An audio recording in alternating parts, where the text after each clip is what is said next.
Hi, this is Mike Yablowski with the Buffalo Grove Area Chamber of Commerce Networkers Group.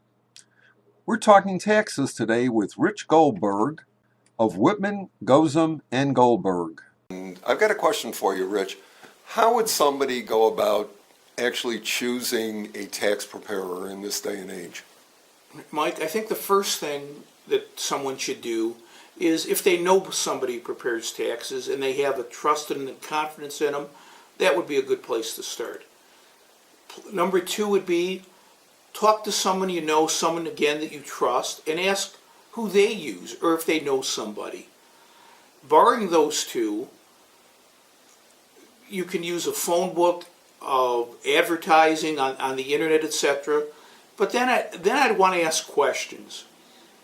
And the first two questions I would ask would be, do they have a PTIN?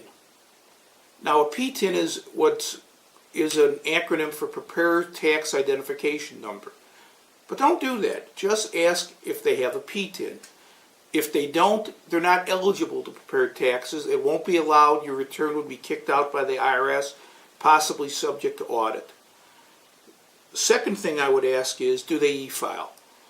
And the reason why you want to e-file, at least to be sure that the preparer e-files, is that it's now mandatory. Anyone who prepares 10 or more tax returns is subject to e-filing requirements. You are allowed to waive out. Personally, I don't recommend it, but it is allowed. After that, and they've passed those two questions, find out what their qualifications are. Find out where they went to school. Where are they going to be during the year? CPAs, enrolled agents, attorneys, we usually work year-round, but tax preparation franchises, they may only be open during tax season. What will happen if you get a letter from the IRS in the summer? How will they handle it? Those are things you need to know.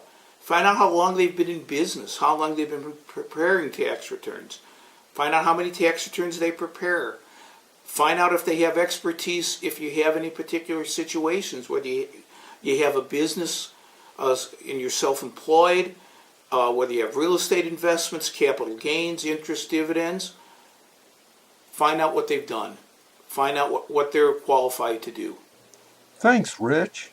Our LinkedIn group is open to business people, job seekers, and students. Find us at linkedin.com/groups?about equals and GID equals 1108167, or search under LinkedIn groups for Buffalo Grove Area Chamber of Commerce /networkers. You do not have to be a member of the Chamber to join. Thank you. This was filmed and edited by yours truly, Michael Yablowski of Gem Consulting, DIYWebGem.com on the internet.